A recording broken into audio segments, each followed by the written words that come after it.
இப்போல்லாம் வந்து ஜென்ரேஷனில் வந்து தனுஷ் மாதிரி பசங்கள்லாம் கிடைக்கிறது ரொம்ப கஷ்டம். நாங்கள் ஒரு படம் பண்ணுறோம், நானும் சின்ன ராமசாமி சாரும். அப்போ யாரை போடலாம், கருப்பாக யார் இருப்பாங்கன்னு நினச்சிக்கிட்டே இருக்கேன். ஐயோ 40 வயசு ஆயிடுச்சே, நான் 20 வயசுல இருந்தால் நான் நடிச்சிருப்பேனே மாமா அப்படின்னு.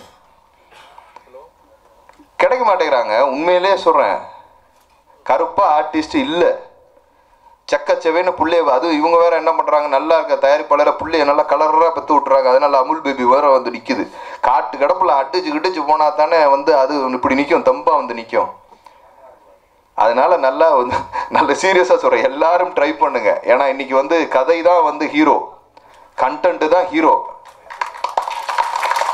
அவன் பேசுகிறான், எல்லா ஓடிடியில் சொல்கிறான் கண்டென்ட் வேணும் கண்டென்ட் வேணும்னு. அப்போ தயவு செய்து வந்து அந்த இன்ஃப்ளூயன்ஸ்லாம் விட்டுட்டு கண்டென்ட்டை ஃபோக்கஸ் பண்ணி எடுங்க. இந்த மாதிரி படங்களை ஃபோக்கஸ் பண்ணுங்க. நல்லா இருந்துச்சுன்னா எடுங்க. சினிமா வாழட்டும், சினிமா வாழட்டும், சினிமா வாழட்டும். நன்றி. அனைவருக்கும் வணக்கம். இங்கு வருகை தந்திருக்கும் என்னோட அவங்க கவிதாக்கா சொன்ன மாதிரி மாமா மச்சா எல்லாருக்கும் வணக்கம். மேடையில் அமர்ந்திருக்கும் பெரியவர்களுக்கும், என்னோட நண்பர்களுக்கும், என்னோட சொந்தங்களுக்கும் வணக்கம். ஃபஸ்ட்டு எல்லாத்துக்கும் வந்து என்னோட ப்ரெஸ் மட்டும் என்றைக்குமே எனக்கு ஒரு 13 வருஷமாக நான் இண்டஸ்ட்ரியில் இருக்கேன். எவ்வளோ படங்கள் பண்ணியிருக்கேன். ஒரு 100க்கு மேலே ஒரு ப்ரெஸ் மீட் பண்ணியிருக்கேன். ஸோ நான் பாண்டிச்சேரியிலேயே வச்சேன்னு சொல்லி ரொம்ப வருத்தப்பட்டேன் அப்படின்னு சொல்லி சொன்னாங்க எல்லாம் ப்ரெஸ்ஸு. நான் வச்சதுக்கு பல காரணங்கள் இருக்குது. உங்களுக்கு மனதார தெரிஞ்சிருக்கும் ஏன் நான் மாமனிதனோட ஆடியோ லான்ச் அங்கே வச்சேன் அப்படின்னு. சில விஷயங்கள் நல்லதாகவே நடந்துச்சு. அது என்றைக்கும் உங்களோட ஒத்துழைப்பு வேணும். ஸோ அதுக்கு உண்டான அர்த்தமும் அதோட விடையும் வந்து விரைவில் தெரியும். அதுக்கப்புறம் இந்த திரைப்படம் அட்ரஸ், என்னோட உண்மையிலே அவர் மாமா, அவர் எனக்கு ஆமாம் இசி மெம்பர், பல பதவிகள், எல்லா பதவியிலையும் இருந்துட்டார். மிகப்பெரிய ஒரு ஜாம்பவான், தயாரிப்பாளர், போராடக்கூடியவர். இன்றைக்கும் ஒரு தயாரிப்பாளருக்கு இன்றைக்கும் ஈஸி மீட்டிங்லேயே சரி, நான் உட்காந்துருக்கும்போது எல்லோரும் உட்காந்துருக்கும்போது ஒரு விஷயம் எடுத்து முன்னாடி வைக்கக்கூடியவர். அவர் ஒரு புரட்சியாளன் மாதிரி. மாமா எந்த விஷயத்தையும் வந்து விட்டு கொடுக்க மாட்டார். அது எவ்வளோ பெரிய விஷயமா இருந்தாலும் நம்மளுக்கு அது சுயநலமாக இருக்கும். அதையும் வந்து அதை போடா அப்படின்னு சொல்லிட்டு எல்லாத்தையும் தாண்டி அவர் வந்து ப்ரொடியூசர் நல்லா இருக்கணும்னு உழைக்கக்கூடிய இந்த வயசில் அவர் பண்ணணும்னு அவசியமே இல்லை. சினிமாவுக்கு வந்து அர்ப்பணிக்கணும்னு அவசியமே இல்லை. அதே மாதிரி என்னோடய அப்பா ராஜன் அப்பாலாம் வந்து பண்ணணும்னு அவசியமே கிடையாது. எல்லோரும் வந்து கைத்தட்டினாங்க, சிரித்தாங்க, எல்லாமே ஓகே. அவர் அவ்வளோ வலிகள், அவ்வளோ எக்ஸ்பீரியன்ஸ், அவ்வளோ பெயின் எல்லாமே அவர் எல்லாமே சிறு தயாரிப்பாளர்கள் நஷ்டம் அடைஞ்சிடக்கூடாது, அவங்களுக்கு தொழில் எந்த பாதிப்பும் வந்துடக்கூடாது. பெரிய தயாரிப்பாளர் வந்து பெரிய தயாரிப்பாளர் சிறு தயாரிப்பாளர்னு ஒரு பெரிய டிஃப்ரென்ஸுமே கிடையாது. 4 வேட்டை 4 படம் வாங்கி பண்ணால் அஜித் சார் படம், விஜய் படம் பண்ணிடலாம். அடிபட்ட வாழ்க்கையில் எந்திரிக்கவே முடியாது. ஆனால் இன்றைக்கி ஒரு விஷயம் வந்து ப்ராக்டிக்கலான ஒரு விஷயம் வந்திருக்கு. அது சின்ன படமாக இருக்கட்டும், பெரிய படமாக இருக்கட்டும், digital, satellite, FMS, Hindi, theatrical, other rights எல்லாமே சேர்த்து ஆன் டேபிள் ப்ராஃபிட் பார்த்தா ஆன் டேபிள் ப்ராஃபிட் இருக்கும். சில நடிகர்களுக்கு நான் குறிப்பிட விரும்பலை, எல்லாரும் அப்படி வரணும்னு ஆசைப்பட்றேன். அதே மாதிரி ஒரு சின்ன படம் இன்றைக்கி வந்து அட்ரஸ் வந்து ஒரு நடுத்தரமான படம். அந்த படத்துக்கு இன்றைக்கி காலையில் இருந்தில்ல, ஒரு மாமா ஃபோன் பண்ணி சொன்னேன் நான், எல்லா இடத்துலையும் தென்பட்டுச்சு. அதை தவிர வந்து இந்த படத்துக்கு ஒரு பஸ் இருக்குது, ஒரு டாக் இருக்குது. ஸோ ஓடிடி வந்து விரைவில் வந்து இந்த படத்தை எடுப்பாங்க. அதில் ஏதாச்சும் ஹெல்ப் வேணும்னா நான் இமீடியட்டாக நான் பண்ணித்தரேன். கண்டிப்பாக இந்த படம் ஜெயிக்கும். ஏன் அப்படின்னு சொன்னால் சில படங்கள் வந்து ஒரு 10 வருஷத்துக்கு ஒரு தடவை வரும். காதல் மாதிரி, ஒரு அங்காடி தெரு மாதிரி, அந்த மாதிரி ஒரு இப்போ நம்ம ப்ரொடியூஸ் பண்ணுற படமும் அந்த மாதிரி படங்கள் தான். இப்போ எங்கள் அப்பா ராஜன் அப்பா சொல்ல மாதிரி, ஏன்னா அவர் தான் தயாரிப்பாளர் சங்கத்தின் வந்து ஒரு தந்தை மாதிரி அவர். ஏன்னா அவர் சொல்கிற அட்வைஸில் நான் அத்தனை தடவை எங்கள் அப்பா வந்தாலும் அத்தனை தடவை நிற்பேன். ஏன்னா அவரோட உண்மையான ரெஸ்பெக்ட் என்னன்னு எனக்கு தெரியும். அவர் எதுக்காக போராடுறாருன்னு தெரியும், எதுக்காக பேசுகிறாருன்னு தெரியும், அவர் ஆதங்கம் எதுக்குன்னு எல்லாமே தெரியும். நான் அவரோட மினி வெர்ஷன். உண்மையிலே எல்லாம் அதில் எந்த தவறும் கிடையாது. நாங்கள் 2 பேரும் தான் மனசுலேருந்து பேசுவோம். மனசு தான் பேசும். அந்த வாய் இந்த போய் இந்த சும்மா பேசிட்டு அங்கே போயிட்டு குனிகிற பழக்கம்லாம் எங்களுக்கு கிடையவே கிடையாது. ஏன் அது அப்படின்னா, அது வந்து சத்தியமாக எங்களோட சுயநலமே கிடையாதுங்க. இது வரைக்கும் நாங்கள் சினிமாவில் வந்து பாக்கெட்டில் 5 பைசா எடுத்து போட்டது, வெளியே எடுத்துகிட்டு போனதே கிடையாது. நாங்கள் கொடுத்து தான், அது அவர் சொன்ன மாதிரி கொடுத்தது வராது, அது வேறு விஷயம். ஆனால் வந்து கொடுத்து தான் நாங்கள் சினிமா பார்க்குறோம். ஏதாச்சும் ஒரு விஷயத்தில், ஏதாச்சும் ஒரு படத்தில் ஒரு லாபம் வந்து ஒரு 10 பேர் அதில் சந்தோஷமாக இருப்பாங்க, 10 பேருக்கு நல்லா இருப்பாங்க, 100 பேர் நல்லா இருப்பாங்க, 1000 பேர். நான் சத்தியமாக இன்றைக்கி சொல்கிறேன், நான் சினிமா எடுக்கிறது ஒரு 1000 பேரையாச்சும் வாழ வைக்கணுங்கிற ஒரே நோக்கம் தான் எனக்கு மிச்சம் எதுவுமே தெரில. எங்கள் அப்பா சேர்த்து வச்சுட்டு போயிருக்காரு. இன்னும் 5 தலைமுறைக்கு நான் சேர்த்து வச்சது ஏதோ ஒன்று பண்ணிட்டாலே போதும். எனக்கு நான் ஏதோ நடிச்சுட்டு சம்பளம் வாங்கிட்டு ஏதோ ஒன்று பண்ணினா போதும். எதுக்கு நான் அதான் சொன்னேன், உனக்கு தேவையில்லாத வேலை எதுக்கு அப்படின்னு. எது டிஸ்ட்ரிபியூஷனுங்கிறது என் குலத்தொழில், அதை நான் விட முடியாது. ப்ரொடியூசராக இருக்கிறதுங்கிறது என்னோட மரியாதை. அது வந்து ஒரு மிகப்பெரிய, அப்பா சொன்ன மாதிரி ஒரு அவ்வளோ அருமையான தொழிலுங்க தயாரிப்பாளருங்க. சாதாரண விஷயம் கிடையாது. நாங்கள் எல்லாம் எலெக்ஷன் போகும்போது, அப்பாவுக்கு தெரியும், எல்லாருக்கும் தெரியும், எலெக்ஷன் போகும்போது அவங்க வீட்டில் எந்த சொத்துமே இருக்காது, எல்லாம் கடனை எல்லாத்தையும் அள்ளிட்டு போயிருப்பாங்க. அந்த ஒரு சீல்டு மாத்திரம் மேலே தூக்கி வச்சுருப்பாங்க, அவ்வளோதான் இருக்கும். எங்களுக்கே அவ்வளோ கண்ணீர் வரும். ஆனால் அதெல்லாம் தொடச்சி, அந்த சீல்டை மாத்திரம் தொடச்சி வச்சிருப்பார். வீடு அவ்வளோ அழுக்காக இருக்கும். இதுதான் சினிமா தயாரிப்பாளரோட நிலைமை. நலிந்த ப்ரொடியூசரு, எனக்கு அதிலலாம் வந்து உடன்பாடே கிடையாது. பட் ஓகே, எல்லாரும் ஒன்று ஒத்துமையாக இருக்கணும்னு தான் பிளான் பண்ணுறேன். தவிர தயாரிப்பாளருங்கிறது எப்போதுமே தயாரிப்பாளர்கள் தான். அது வந்து ஆக்டிவ்னு இல்லை, இன்ஆக்டிவ் இல்லை, சின்னது இல்லை, பெருசு இல்லை, எல்லாருமே தயாரிப்பாளர் தான். அந்த சின்ன தயாரிப்பாளர் வாழ வைக்கும் அப்படிங்கிறதெல்லாம் என்னை பொறுத்த வரைக்கும் தயாரிப்பாளருங்கிறவன் தான் கடவுள். அதுக்கு அடுத்தவன் தான் எல்லாருமே. சாதாரண விஷயம் கிடையாதுங்க. நாங்கள் ஷூட்டிங் ஸ்டார்ட் பண்ணோன்னு வச்சுக்கோங்களேன், 200 பேர் அன்றைக்கி சாப்பிடுவோம். இன்றைக்கி என்கிட்ட வந்து சொன்னாங்க, நீ வந்து பிரச்சனை உள்ள படத்தெல்லாம் எடுத்து ஹேண்டில் பண்ணுற, அப்புறம் தயாரிப்பாளர் சங்கத்துக்கு எதுக்கு டேஸுக்காக வந்தேன் நான்? எதுக்கு அத்தனை பேரோட உழைப்பு உள்ளே இருக்கணும், அத்தனை பேரோட கஷ்டங்கள் உள்ளே இருக்குது, அத்தனை பேரோட படம் உள்ளே இருக்குது, ஏன் பணம் உள்ளே இருக்கியா, அத்தனை பேர் முடங்கி கிடக்கான், டேரக்டர் தூக்கு போட்டு சாவரன்னு போகிறான், இத்தனை பேர் இவ்வளோ பிரச்சனை இருக்கிற படத்தை கிளியர் பண்ணுவோம். என்ன உனக்கு பேசிக், அப்போ நல்ல படம் தானே, உனக்கு பிஸ்னஸ் ஆகுதில்ல, எல்லா பிஸ்னஸையும் ஒதுக்கி அங்கங்கே செட்டில் பண்ணிட்டு படத்தை ரிலீஸ் பண்ணிட்டு போவோம். எனக்கு 5 பைசா வேணாம், ஓப்பனாக எல்லாமே செட்டில்மெண்ட் பண்ணிக்கோங்க, ஓப்பனாக படத்தை ரிலீஸ் பண்ணுவோம். 4 பேர் நல்லா இருப்பான், தயாரிப்பாளர் நல்லா இருப்பான், இயக்குனர் நல்லா இருப்பான், டெக்னீஷியன் நல்லா இருப்பான், அதில் உழைத்த அனைத்து தொழிலாளர்கள் நல்லா இருப்பாங்க. ஒரு ஹீரோயின் புதுசாக வருவாங்க. இன்றைக்கி சொன்னாங்க, இந்த ஹீரோயின்லாம் வந்து புதுசாக வந்திருக்காங்க. இந்த மாதிரி பல ஹீரோயின்ஸ் வரணும், பல ஹீரோஸ் வரணும், பல டெக்னீஷியன்ஸ் வரணும். இந்த மாதிரி மியூசிக் டைரக்டர்லாம் வந்து பல படங்கள் மியூசிக் பண்ணுவாங்க. ஸோ இவங்களெல்லாம் உருவாக்க எதுவுமே முடங்கி கிடக்கூடாது. நான் நீ கிளியராக சொல்கிறேன், as a producer council vice பிரசிடெண்ட்டாக சொல்கிறேன், எந்த படமும் ஓகேங்களா தேங்கி கிடக்குது, பிரச்சனையில் இருக்குன்னா we will try to help it out. Maximum எங்களோட உதவியோடு அந்த படம் வெளியே வரணும். ஒரு குழந்தைய உள்ளே வச்சு, அது எங்கள் சினிமாங்கிறது அப்பா சொன்ன மாதிரி தான், அந்த பக்கெட்டில் நண்டு கதை தான். ஒரு நண்டு எந்த நண்டும் ஏற விடாது, திருப்பி எல்லாத்தையும் இழுத்து போட்டுரும். ஒரு படம் ஃபெயிலியர் ஆகுதுன்னா போதுங்க, ஐயோ படம் ஃபெயிலியர் ஆகி போச்சுன்னு. ஏன்டா அடி, உன் சொந்த வீட்டில் உன் தம்பியை பண்ணிருந்தா அப்படி சொல்லுவியா, நீ அண்ணன் பண்ணியிருந்தா அப்படி சொல்லுவியா? அந்த படம் ஃப்ளாப்பு, இந்த படம் ஃப்ளாப்பு, வருமானம் போச்சு. வெற்றி அடைஞ்சிட்டேன்னா சைலண்டாக இருக்கிறது. எங்கள் தயாரிப்பாளர் சங்கத்தில் இவ்வளோ பெரிய லிஸ்ட் இருக்கும் வாட்ஸ்அப் குரூப்பில். நாங்கள் பாட்டு குரல் கொடுத்தோம், பதிவு கொடுத்தோம், நான் இது அப்புறம் சைலண்ட் ஆகிட்டேன். அவ்வளோ அழகாக போடுவோம், ஒருத்தனும் பதில் சொல்ல மாட்டாங்க. வெற்றி அவனை வாழ்த்து தெரிவிக்கிறப்ப ஒரு 10-15 பேர் தான். அதை கூட அவன் சும்மா போடுறான் ஏன் அப்படின்னு. அடா 4 பேருக்கு நல்லது செய்யுங்க, 4 பேர் ஒரு படம் எடுத்தாங்கன்னா அதை வாழ்த்து தெரிவிங்க, ஆடியோ லான்ச் வாங்க, அது இது பண்ணுங்க. கொஞ்சம் ஒரு 100 தயாரிப்பாளர் நல்லா வந்தால் ஒரு 100 படங்கள் வரும், லைனப்பில் வந்துகிட்டு இருக்கும். படங்கள் 450 படத்துக்கு மேலே ரிலீஸ் வேக்கண்ட் இருக்குது. நான் ஓடிடி தளத்துக்கு வந்து நான் வந்து இன்றைக்கி ஓப்பனாக வந்து இதில் இந்த அட்ரஸ் ஆடியோ லான்ச்சில் நான் சொல்லிக்கிறேன். ஒரு பெரிய படம் வாங்குனீங்கன்னா ஒரு 10 சின்ன படம் வாங்குங்க.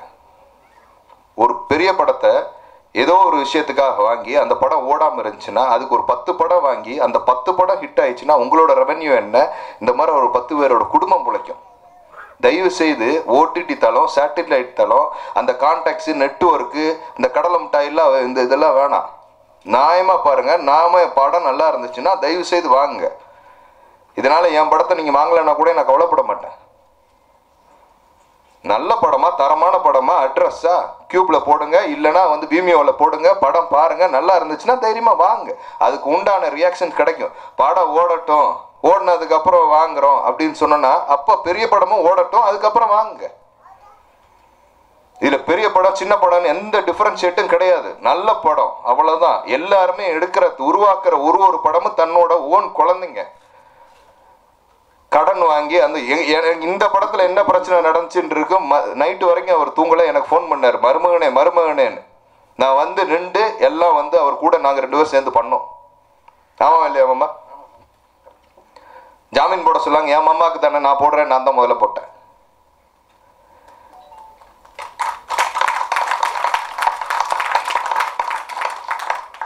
ஒரு தலைமுறை ஒரு தயாரிப்பாளராக இருக்கு, அடுத்த தலைமுறை அஜய் கிருஷ்ணா இருக்காப்புல, அடுத்த வருஷ தலைமுறைகள் இருக்கு.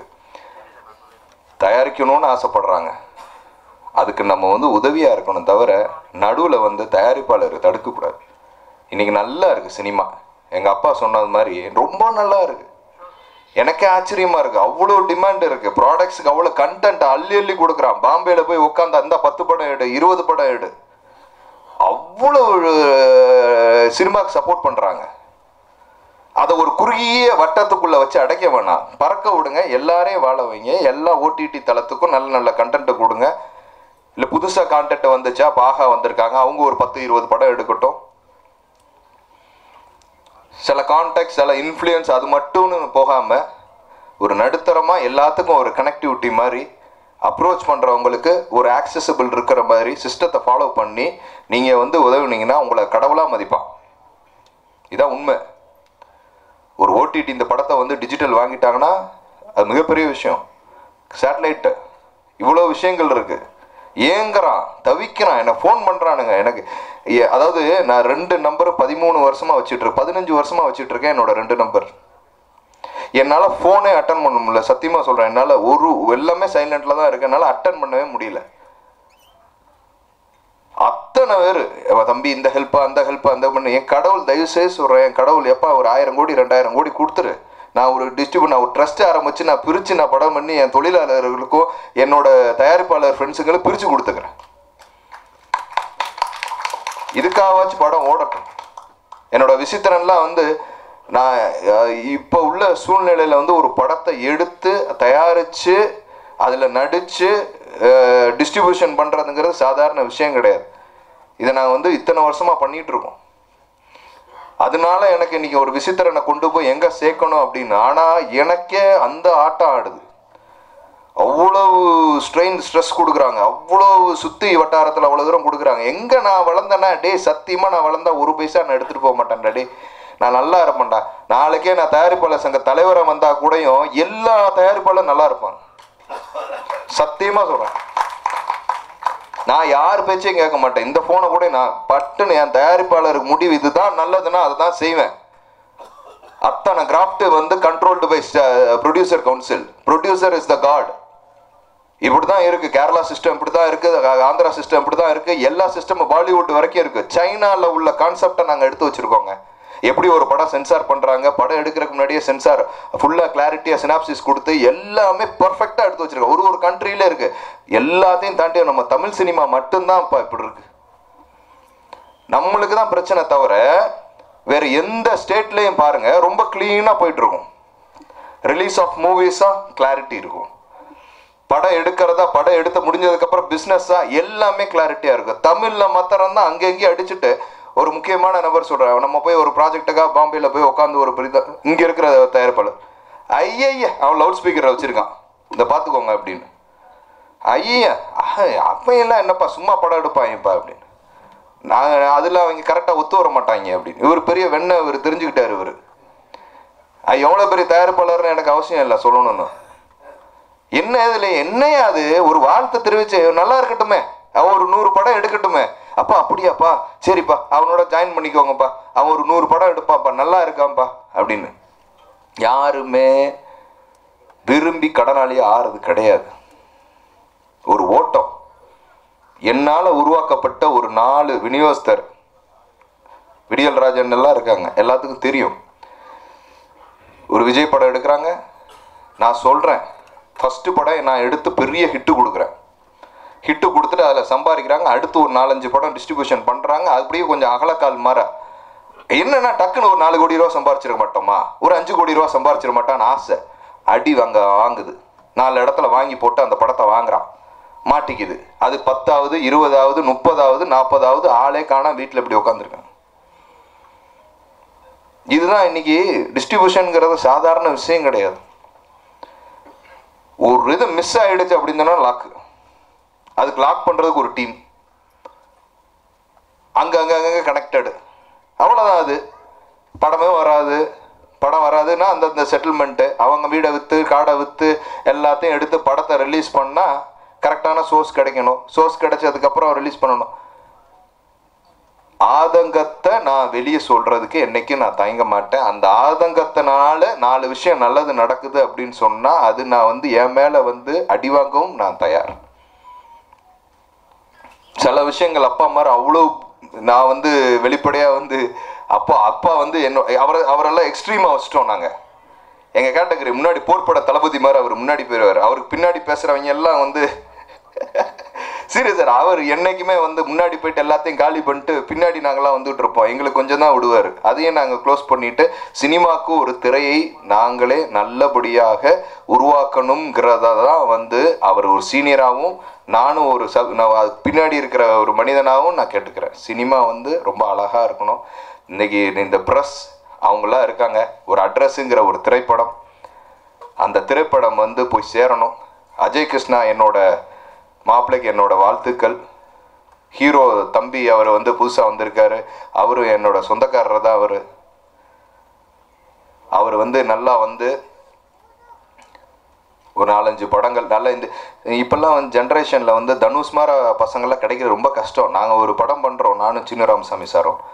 அப்போ யாரை போடலாம், கருப்பாக யார் இருப்பாங்கன்னு நினச்சிக்கிட்டே இருக்கேன். ஐயோ 40 வயசு ஆயிடுச்சே, நான் 20 வயசுலேருந்தா நான் நடிச்சிருப்பேனே மாமா அப்படின்னு. கிடைக்க மாட்டேங்கிறாங்க. உண்மையிலே சொல்கிறேன், கருப்பாக ஆர்டிஸ்ட் இல்லை. செக்கச்செவேன்னு புள்ளைய அது இவங்க வேற என்ன பண்ணுறாங்க, நல்லா இருக்க தயாரிப்பாளரை புள்ளைய நல்லா கலராக பெற்று விட்டுறாங்க. அதனால அமுல் பேபி வேற நிற்கிது. காட்டு கடப்பில் அடிச்சு போனால் தானே அது இப்படி நிற்கும், தம்பா நிற்கும். அதனால நல்லா நல்ல சீரியஸாக சொல்கிறேன், எல்லாரும் ட்ரை பண்ணுங்க. ஏன்னா இன்னைக்கு கதை தான் ஹீரோ, கண்டென்ட்டு தான் ஹீரோ. அவன் பேசுகிறான், எல்லா ஓடிடியில சொல்கிறான் கண்டென்ட் வேணும்னு. அப்போ தயவு செய்து அந்த இன்ஃப்ளூயன்ஸ்லாம் விட்டுட்டு கண்டென்ட்டை ஃபோக்கஸ் பண்ணி எடுங்க. இந்த மாதிரி படங்களை ஃபோக்கஸ் பண்ணுங்க. நல்லா இருந்துச்சுன்னா எடுங்க. சினிமா வாழட்டும், சினிமா வாழட்டும், சினிமா வாழட்டும். நன்றி.